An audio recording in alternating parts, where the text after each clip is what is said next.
Hi guys, welcome to the Headphone Show. My name is Andrew and today we're going to talk about the Audio-Technica ADX5000 open-air dynamic driver over-ear open-back headphone. This headphone comes in right at around $2,000, so it's a flagship headphone. So let's take a look.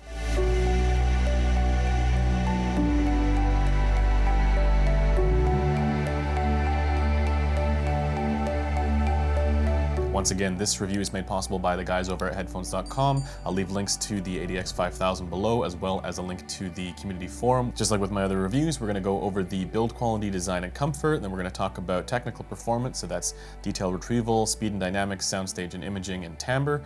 And then we're going to talk about tonality and frequency response, give a couple comparisons, and then ultimately give a conclusion as to whether or not it's worth it. And in this video, I'm going to do a little bit differently. I've been doing numerical scores for my written reviews, and so I'm going to add some of them to the video as well. Just keep in mind that for the conclusions, I do weight the score, so not everything has the same weighting. I do care about certain things more than I care about other things, but you may have a different weighting for what your preferences are and for what your requirements are, so just keep that in mind. All right, so to begin with, let's talk about what this comes in. This is the case that this headphone comes in, and this literally is a suitcase, if you can quite see this. I'm just gonna open this up. You could probably take this on a plane and nobody would really know that you're carrying headphones in there, which is kind of cool, but you can also carry whatever else in there if you wanted to. I gotta say, I'm not a huge fan of the cable because I think, once again, it is a little bit too long. I leave this part coiled so I don't use all of it. It's not super stiff like other cables are. It doesn't keep its shape as strongly,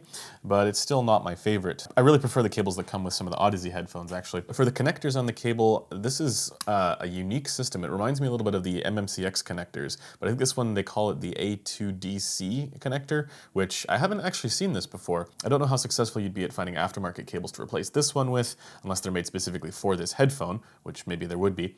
But in any case, I do like the system. It's a very simple and easy to use system that just sort of snaps in. You just push it in and then it stays there, and it's not too difficult to remove either. In any case, let's just throw this over here for now and get that out of the way and talk about the headphone. It's important to note that this headphone is 420 ohms, so it does take quite a bit of power to drive. And I like that. I like that this is a headphone that will actually make use of the various amplifiers and source equipment that people have been acquiring, audiophiles have been acquiring over the years. For build quality, design, and comfort, this feels reasonably sturdy, but at the same time not particularly premium. There is a certain amount of what I can only really imagine is a plastic material here on the sides, but really there's not that much material in general because so much of it is open. There's sort of this honeycomb grill here, and actually you can actually see through the driver here to the outside. So there's really not that much material, and this makes it very light. I think this comes in under 300 grams, so that's really nice. There's a little bit of swivel here, which is all you really need. You don't need a ton, and a little bit of tilt. However, I do find that this headphone does have a little bit of clamp force that is a little bit strong for me. You do have an extension for the arms here, which feels very satisfying, and this feels like it's solid. This doesn't feel like it's going to wear out anytime soon. And the top headband is this sort of felt material with a big space in the middle, and that means that if you have really nice hair, you don't have to worry too much about ruining it. Of course, I don't. I have terrible hair consistently. But when I put it on, it is reasonably comfortable, but I find that there's just a little bit of extra clamp force at the top of the pads. I think people with larger heads like mine may have a bit of an issue with that, but I think that will also go away as the pads wear in a little bit. The pads themselves are very cushiony. They're very soft. I really like these pads. They're large in diameter, so part of your ear doesn't, touch the pads as much.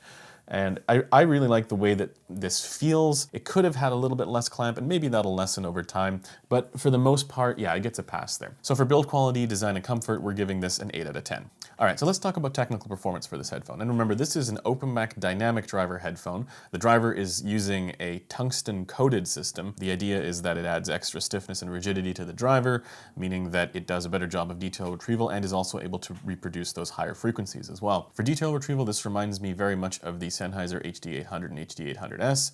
So it is not, exceeding its price bracket. In fact, I think this is maybe a little bit overpriced for where the detail retrieval here is. But I have to say that actually in the mid-range, the detail that I hear out of this is better than what I was expecting. I think it's better than the rest of the frequency response. And I think it's better than its competition, just for the mid-range though. For the treble, as we'll talk about with the frequency response, it does have crazy amounts of resolution up there, but I really think that the internal detail retrieval, what I call internal detail retrieval, is best in the mid-range. And once again, I think it's actually very close to that of the HD-800S. So for detail retrieval, if the Focal Utopia is a 10 out of 10 and the ZMF Verite is like a 9.5 out of 10, I'd give this a 9 out of 10. It's a little bit behind the super flagships, but it is still very, very good. For speed and dynamics, this is a very tight sounding headphone, very similar again to the HD-800S. I think maybe not quite as well defined in the bass, but that also has to do with its tonality.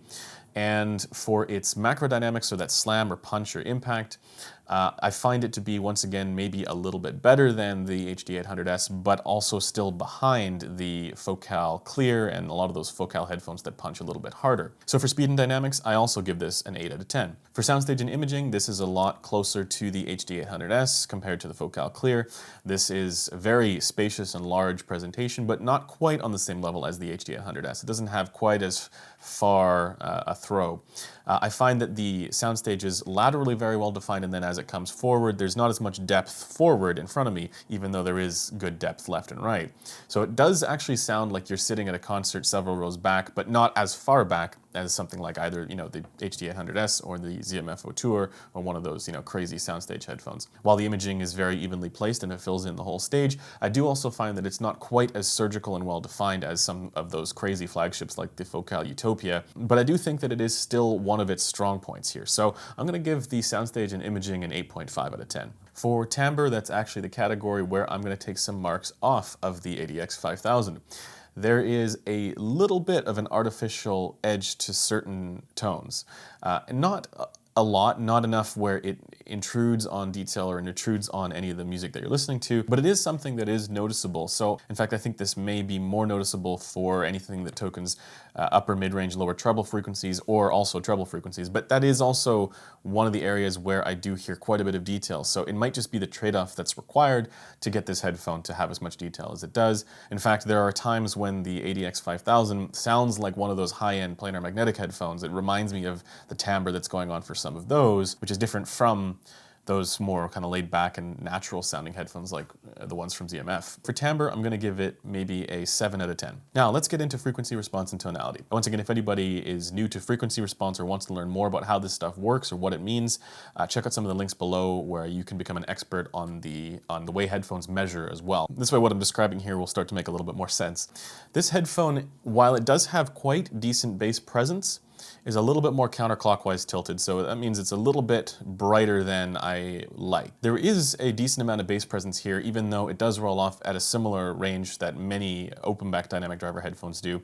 But I find that there's a little bit more bass presence here than on the HD-800S, and the only issue with it is that it's not as well defined as it could be as some, you know, very linear planars that extend all the way into the bass down to like 20 hertz. And so yeah, for the ATX5000, I wish that it was less of a, you know, slow roll down into the mid-range and more of a defined kind of shelf there that comes down at around 150 hertz. But for the most part, the bass level and the bass energy is at a good spot for this headphone. It's not too much, it doesn't sound boomy or bloated or anything like that. For the mid-range, once again, that is where I hear the best detail here. So if you're listening to orchestral music and there's, you know, some cellos and violas and violins and there's a big orchestral swell, that stuff comes across wonderfully here. It's a little bit elevated there at around like 1K hertz, and there's a bit of a dip there at around like between 500 and 600 hertz, but I don't really find that that's all that much of a problem. It's not really all that noticeable. And then there's a little bit of a cut there in the upper mid-range. And then that's where the interesting stuff starts to happen with this headphone. At around 7K hertz, at least on this rig is where it shows, there's quite a strong elevation there into the treble. But interestingly, this demonstrates that it's possible to have a bright headphone, a counterclockwise tilted headphone for the frequency response, that is not fatiguing, harsh, or piercing sounding. And that's a really interesting quality. It's able to be a bright headphone, but it still retains decent tonal balance. And by that I mean the various different frequency ranges are appropriate for each other. And so while it does elevate quite strongly in the treble, it's not a crazy peak like certain other more fatiguing headphones are. This doesn't sound particularly sibilant, it's on the right side of that, and that's also, again, because it's a little bit more of a gradual presence there, not this, you know, sharp kind of thing that maybe something like the DT1990 Pro has, or some other beyerdynamic headphones like the T1. So this is still smooth, but it just has tons of air. I mean, this is called the open air headphone, and they're not lying about that. This is one of the craziest amounts of air that I've ever heard in a headphone that still manages to retain tonal balance. And so overall, for the frequency response, you know, it might not be as appropriate for younger audiences. Maybe in like 20 years, this tuning would be totally fine for me. But for most everybody else, I think this is actually going to sound pretty darn good. There's quite a bit of resolution, and it feels like, you know, the veil has been lifted on all of the music that you're listening to. And so it is still very good. So for the tonality here, I'm going to give this an 8.5 out of 10. And because I do find the tonality here to be pretty good, I don't think there's any need to EQ this, apart from maybe a downshelf there at around 7K by like 2 dB at most. In any case, let's do a few comparisons here compared to the Sennheiser HD800S. This to me sounds like a somewhat smoother HD800S with more treble energy and more air, and then it also has a little bit better bass response, not as well defined as, again, planar magnetic headphones in the bass, certainly not as well defined as the higher end ones. It does a very similar thing to the HD800S with being this crazy open sounding headphone. And I think that's a good thing. Once again, for detail retrieval, I think it's pretty close. I don't think this exceeds it, at least not for internal detail retrieval, but it may give the perception of better resolution just because of how much air it has up top. And then compare it again to the Focal Clear, which I think both of those, the HD800S and the Focal Clear, are this headphone's direct competitors. I think that this has, again, similar detail capability as the Focal Clear, but the stage here is much bigger. So everything is positioned a little bit further away from me with the ADX5000, certainly laterally a little bit more, whereas with the Focal Clear, it's a little bit more intimate and towards me. The Focal Clear also has a little bit more bass presence there, so if you want something that's a little bit more agreeable for a wider range of genres, that's a little bit more fun sounding, the Focal Clear I think is absolutely going to be that headphone, whereas the ADX5000 I think is going to be a little bit more appropriate for classical music, jazz music, acoustic music, the kind of stuff that I like to listen to. And so for me, you know, I think I would probably gravitate more towards this one, although keep in mind that the Focal Clear also has better slam and punch and impact. So I think it really depends on what you value most. There's certainly a lot more air on this headphone. It's just crazy. Once again, compared to the ZMF Verite, yeah, that's a very different headphone. That one is a much more, you know, warmer sounding, kind of more downsloped headphone that doesn't have quite the same amount of air up top. But I do think that the ZMF Verite is a little bit more detailed, has better dynamic impact, and the stage characteristics when using the Universe pads are almost a little bit more kind of 3D. You know, I'd like to compare this to other headphones around this price range, like the Head Audio headphone, but for detail retrieval and textural nuance and all that stuff, yeah, the Head Audio headphone is just far superior. But the thing to keep in mind is that this is a much, much, much lighter headphone. You know, this is like a third of the weight of the Head Audio headphone. Really, I don't think it's a fair comparison at all. So at the same price, like if you want strict, you know, crazy detail capabilities, if that's your main priority, yes, the Head Audio headphone is still the benchmark there. And I don't think this competes. Once again, I think this competes a little bit more closely at like $1,500 to $1,700. And the reason why you might pay more is because of the design here, the you know, crazy lightweight nature of this headphone. You know, this is a headphone that I think grows on you a little bit. It's something where at first I was like, nah, this is too bright. And then I realized that it's doing something new. It is demonstrating that you can have a headphone that's both bright and balanced at the same time. Everybody seems to be going for this idea of warm yet detailed, warm yet highly capable. And while that's something that I really appreciate, I think it's worth remembering that not all brighter headphones are this sort of crazy, peaky, fatiguing thing. I think one of the worries about brighter headphones that steered us in the direction of this warm yet detailed preference is that brighter headphones have this sort of harshness to this, or this fatiguing nature that's the result of, you know, these peaks that exist in many beyerdynamic headphones, for example, or other headphones that have issues with sibilance or anything like that.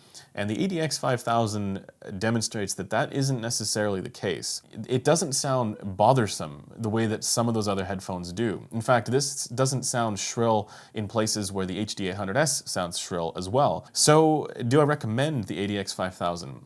Yes, I do. And I think this is something we should absolutely be taking seriously. So for my overall score, based on my weighting for the things that I value, this gets an 8.3 out of 10. Once again, I think this should be a little bit less expensive than it is. I think it should be closer to around $1,700 to compete directly with the HD800S. But overall, I still think this is a good headphone. Anyways, that does it for this video. If you like what I do, consider subscribing, and I'll see you guys in the next video. Bye for now.